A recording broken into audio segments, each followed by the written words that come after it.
Hola, muy buenas tardes, ¿cómo están? Me da mucho gusto saludarlos aquí en su página Formando Familias Fuertes en tu programa Sanando Familias. Soy Laura Arce y bueno, feliz de poder estar con ustedes en este ratito en el que vamos a hablar sobre la historia de Adán y Eva, el destierro, esta historia del Génesis que nos deja tantas enseñanzas que hoy en este ratito vamos a reflexionar brevemente sobre cada una de estas. ¿Qué les parece? Pero bueno, yo quisiera, antes de que iniciáramos, de que ahorita que estamos aquí juntos, hagamos una oración por todas las familias, por las familias del mundo, por las familias que tienen a un ser querido enfermo, por las personas que han perdido a un ser querido y están pasando por esta triste y dolorosa etapa, por todos los niños que inician clases en estos días, en este mes de septiembre, por sus mamás, sus papás, por los que no tienen trabajo. Bueno, nos unimos por todas las necesidades de cada uno de ustedes y las del mundo entero.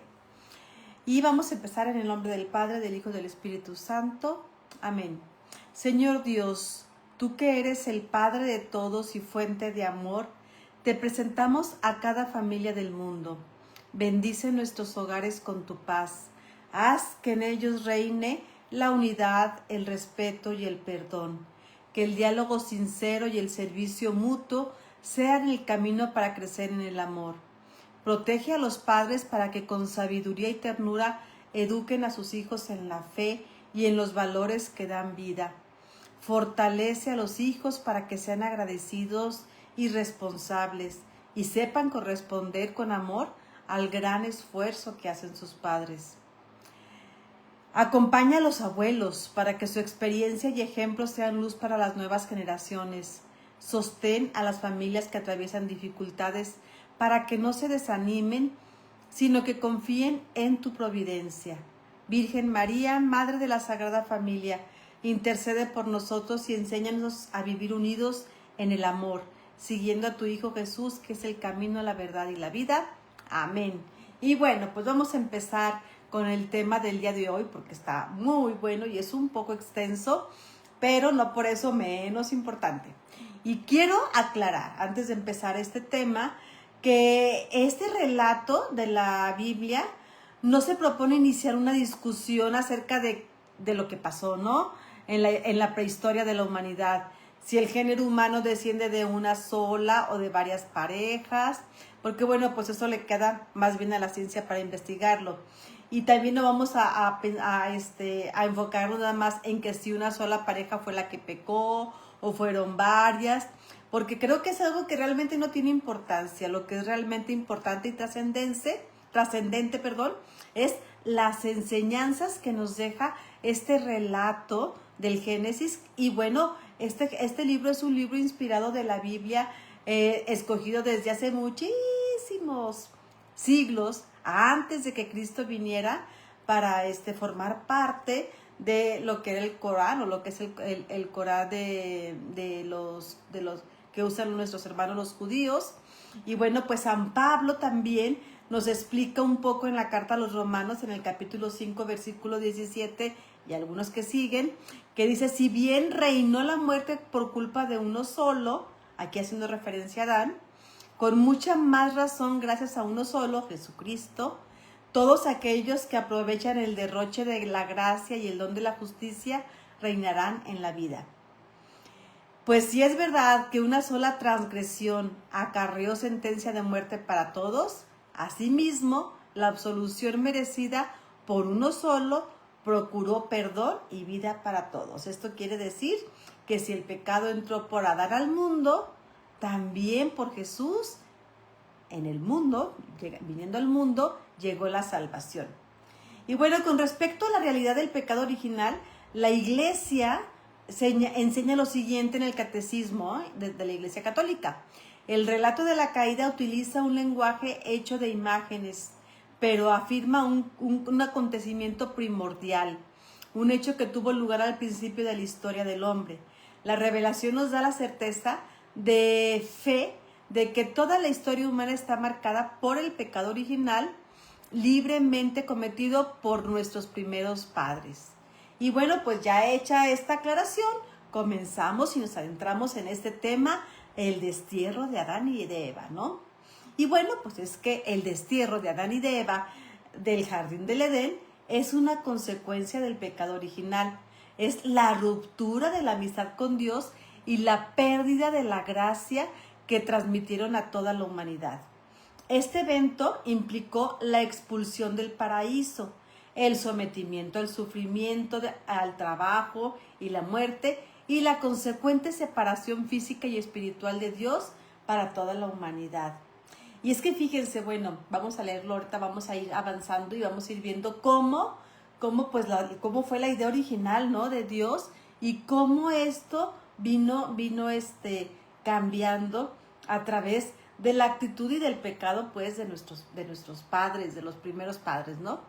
Y es que fíjense que en el Génesis en el capítulo 2, versículo del 8 al 14, el relato nos dice: Yahvé Dios plantó un jardín llamado Edén.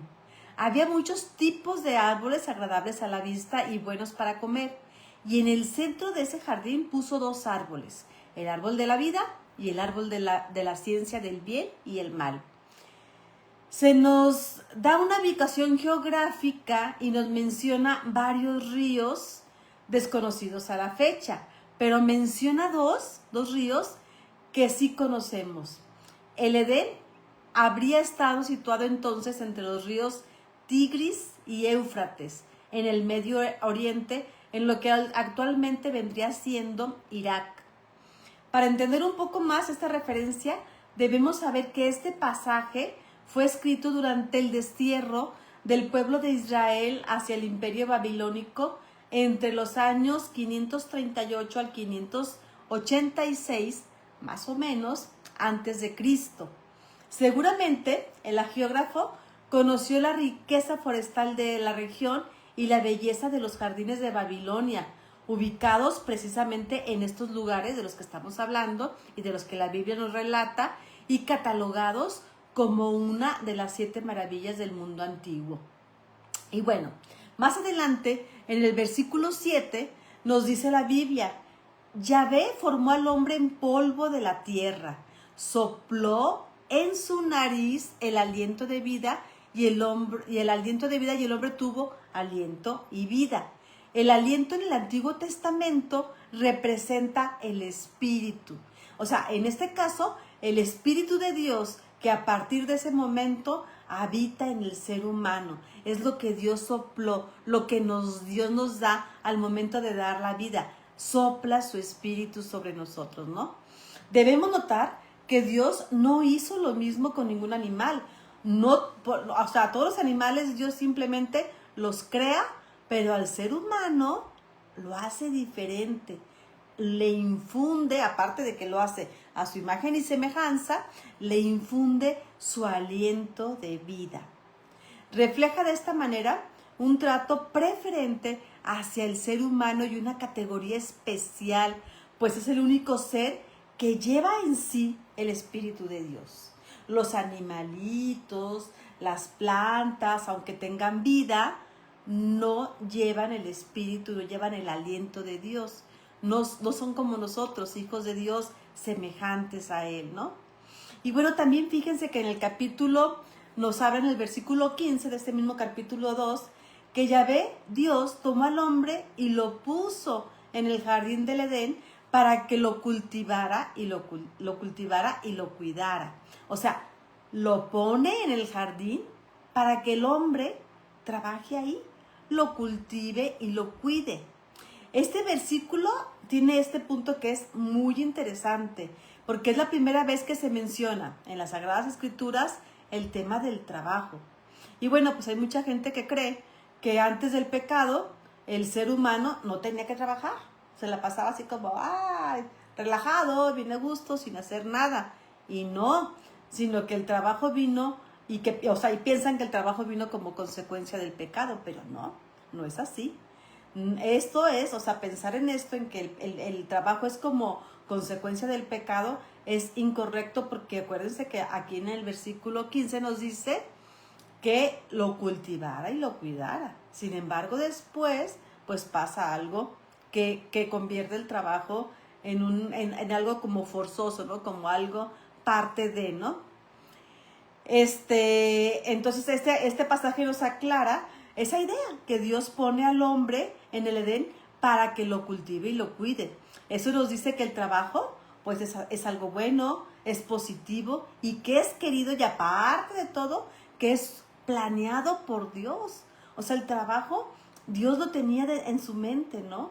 Que el hombre se ocupara, que el hombre trabajara, que el hombre cultivara, que el hombre produjera, ¿no? Fuera un productor. Entonces, pues el trabajo es algo, es una gracia, un don divino, ¿no?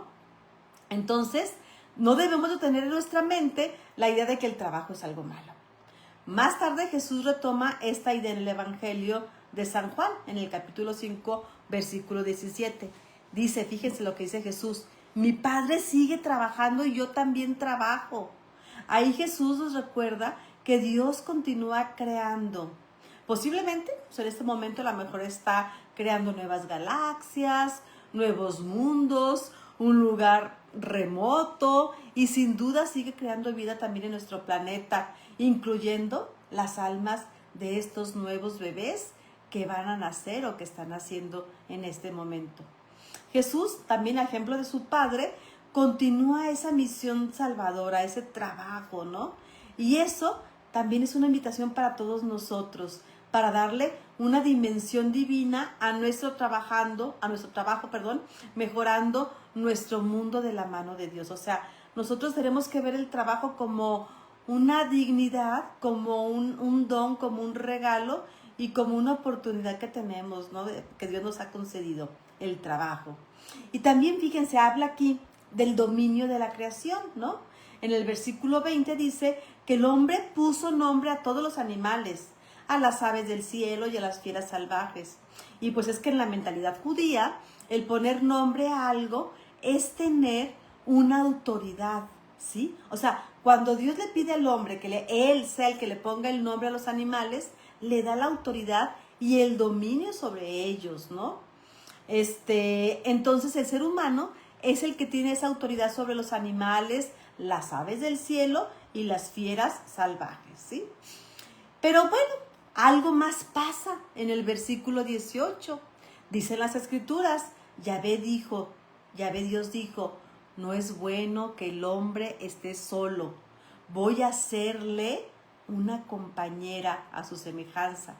Y en el versículo 20 agrega, dice que al poner nombre a los animales, no se encontró ninguno que estuviera a su altura y lo ayudara. O sea, el hombre varón, ve y ve los animales y les pone nombre, pero no encuentra ninguno que sea como él, que lo ayude.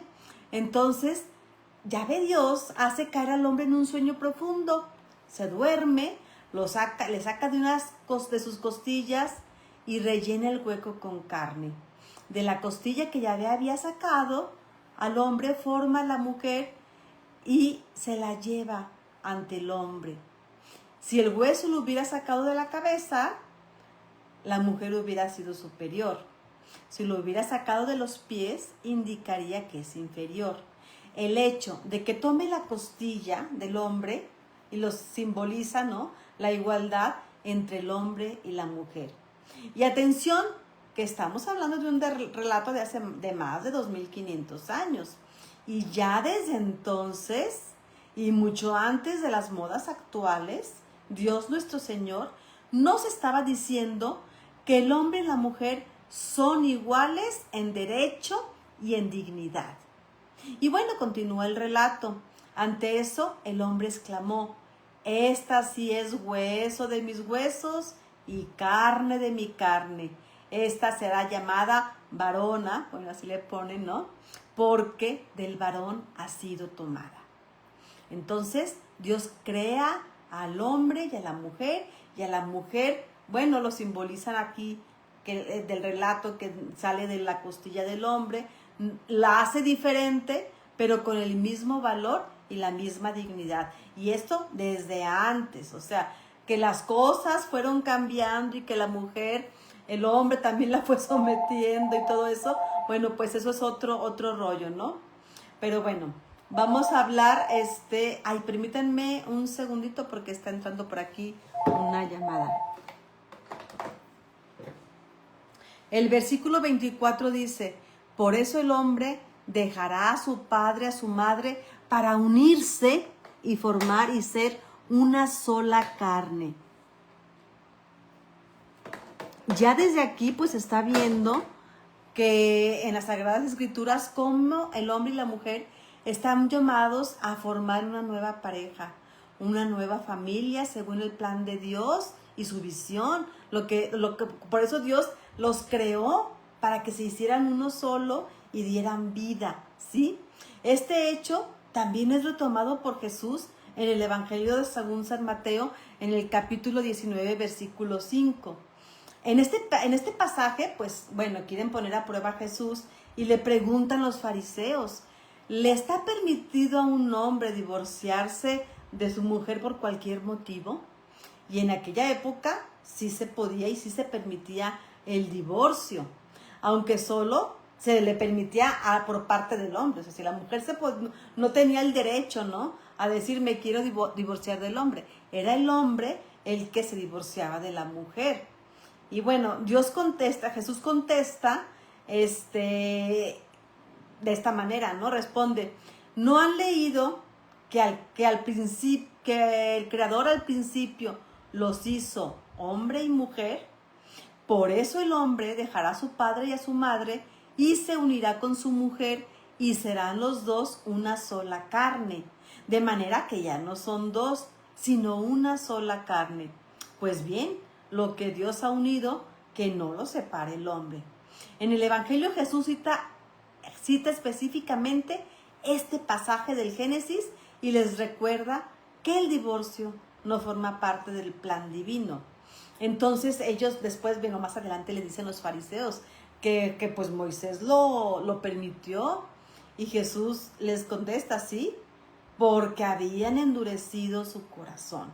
Entonces realmente muchos casos, porque no vamos a generalizar, muchos casos de divorcio vienen por el endurecimiento del corazón, ¿sí?, de la pareja, del endurecimiento del corazón del hombre, de la mujer, cuando ponemos ese corazón duro, incapaz de perdonar, incapaz de amar. Y yo creo que en esa incapacidad de amar recaen pues todo lo que viene siendo también muchas de las causas del divorcio. Que claro, hay otras causales que incluso acepta la iglesia como nulidad matrimonial, no como divorcio, sino como nulidad. Pero bueno, pues esas son otro tipo de situaciones que a lo mejor algún día tocaremos. Bueno, en el versículo 16, Dios le dio al hombre un mandamiento. Le dice, pues es el primer mandamiento, uno de los primeros mandamientos que Dios nos hace, ¿no? Puedes comer todo lo que quieras de los árboles del jardín, pero no comerás del árbol de la ciencia del bien y del mal, porque el día que comas de él, ten la seguridad que morirás.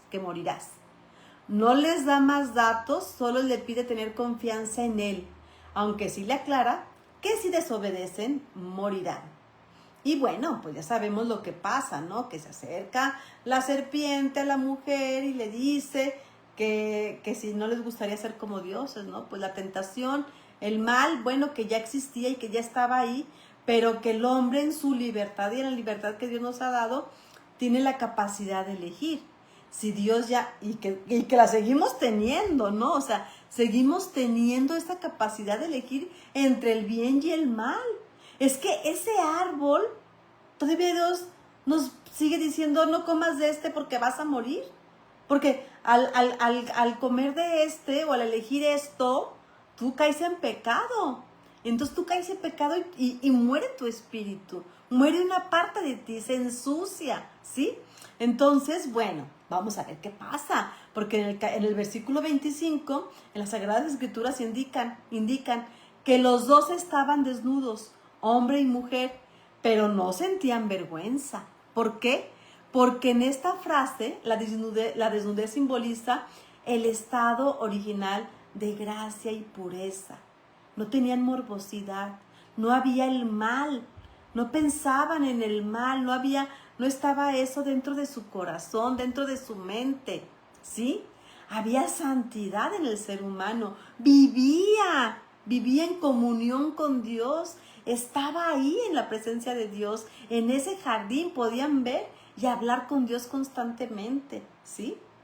Entonces, fruto de la estrecha amistad de ellos con Dios, ¿no?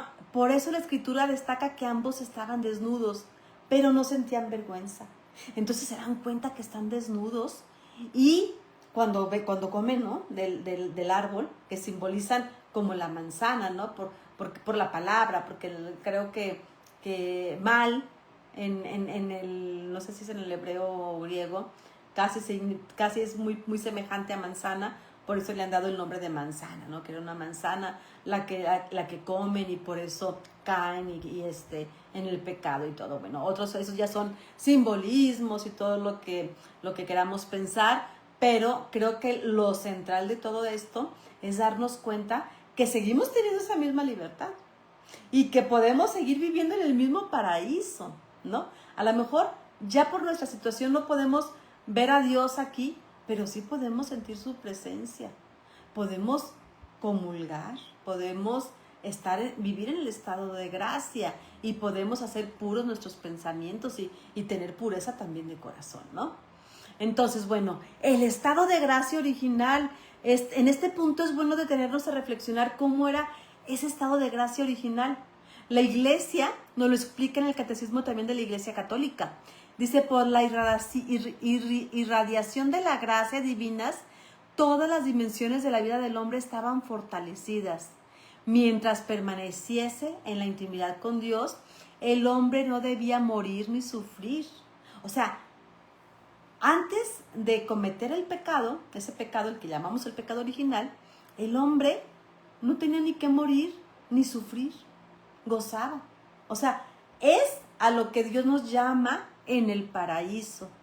Y es a lo que nosotros estamos destinados, ¿no? A la vida eterna, a vivir en esa pureza, en esa santidad. Esa santidad que pues tenemos esta vida para ese camino, para llegar a encontrarnos con Dios en esa vida eterna, en esa vida que no termina, en la cual no hay muerte ni hay sufrimiento, ¿no? Entonces, la armonía de ellos con toda la creación constituía el estado llamado justicia original. El dominio del mundo que Dios había concedido al hombre desde el comienzo se realizaba ante todo del hombre como dominio de sí mismo. O sea, ahora ya tenemos que tener ese dominio, ¿no? El hombre estaba íntegro y ordenado en todo su ser por estar libre de la concupiscencia. La concupiscencia es la inclinación al mal, que lo somete a los placeres. La concupiscencia es aquello que nos somete, que tenemos esa inclinación al mal de los placeres, de los sentidos, la apetencia, ¿no? De los bienes terrenos y a la afirmación de sí contra los imperativos de la razón. El trabajo no le es penoso, sino que es la colaboración del hombre y la mujer con Dios en el perfeccionamiento de la creación visible. Eso nos dice el Catecismo de la Iglesia Católica en los puntos 376 al 378.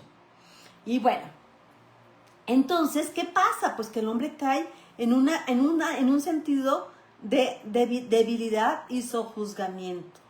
La naturaleza humana quedó debilitada. El pecado debilitó al hombre, ¿sí? Y, bueno, no me puedo adelantar, debilita al hombre, sometida a la ignorancia, al sufrimiento, al dominio de la muerte e inclinada al pecado, a una inclinación que, como ya bien les he dicho, se llama, o llamada, concupiscencia, ¿sí? Y bueno, la pérdida de la gracia, al desobedecer, perdimos el estado de santidad original y nos vimos privados de los dones que Dios les había dado para ellos y para sus descendientes. Entonces, es el destierro. Entra la muerte física y la muerte espiritual. es la expulsión del paraíso y resultó en la mortalidad para toda la humanidad que antes era inmortal. Además, se pierde esa amistad con Dios, ¿no? Ese hilito, ¿no? Que nos unía. Ahora fíjense cómo está muy bien representado en la creación esa imagen, ¿no? Cuando Dios quiere tocar al hombre y no lo toca, ¿por qué? Porque hay algo que lo separa. Pues ese algo que nos separa de Dios, pues es el pecado, nuestra inclinación al mal, es eso, esa enemistad que se creó, ¿no? Y que, bueno, nosotros ya ahora, a través de Jesucristo, tenemos esa gracia de poder unirnos, aunque no completamente, hasta que no estemos allá, ¿no? En el cielo, junto con Él. Bueno, entonces, pues, se pierde esta amistad con Dios. Eva fue condenada al dolor del parto y Adán a trabajar la tierra con el sudor de su frente para obtener el sustento. Antes lo que parecía el don del trabajo como algo de gusto, de entretención, después se convirtió en que, ok, vas a sufrir, no vas a sufrir, sino te vas a ganar todo con el sudor de tu frente, ¿no? Entonces la separación de Dios es esa expulsión del jardín del Edén, ese perder esa intimidad con Dios, la capacidad de conversar cara a cara con Él en la vida presente y la participación directa en la vida divina que disfrutaban en el paraíso, pues estaban en el paraíso, pero Dios ya separa su reino, ¿no? Separa el cielo, separa del hombre, de acá, de la tierra, ¿no? Y entonces el destierro como castigo divino. Expulsión del paraíso, pues ya no podíamos estar ahí, porque no podíamos estar con alguien que es pureza, con alguien que está limpio, todos sucios, ¿no? Entonces, y con esa inclinación al mal tan fuerte. Entonces, la expulsión pues fue consecuencia del acto de desobediencia, ya que no podían permanecer en la presencia divina después de haber pecado. Y bueno, condenados a una vida de esfuerzo. Dios condena a una vida de trabajo penoso y de dolor y los envía al mundo fuera del Edén. Esto es desde la perspectiva de la fe, ¿no? Y de la naturaleza humana herida, bueno, el pecado de Adán y Eva no es solo un acto, sino un estado de naturaleza caída que se transmite por propagación a toda la humanidad. Pero bueno, nos llega desde ese momento también la redención de Cristo, o sea, el anuncio, Dios en su infinita misericordia, Dios que es bueno y que nos ama, pues promete desde ese momento, pues que nos va a salvar, que no va a permitir que nos quedemos caídos porque somos sus hijos. Si nosotros ahorita en la actualidad no queremos y no permitimos que nuestros hijos se queden caídos, ¿no? Queremos levantarlo de donde están. Si un hijo anda en un vicio, pues quieres sacarlo de ese vicio, buscas los medios, la forma de cómo. Si un hijo está enfermo, pues buscas medicina, tratas de curarlo. Pues Dios, que nos ama y que de verdad es bueno, Él busca y nos da esa oportunidad. Y no nada más nos da esa oportunidad, sino que manda a su Hijo único para salvarnos. Entonces la victoria sobre el pecado y la muerte se logra a través de Jesucristo, quien nos dio una gracia que sobreabunda, liberando al mundo de la esclavitud del pecado.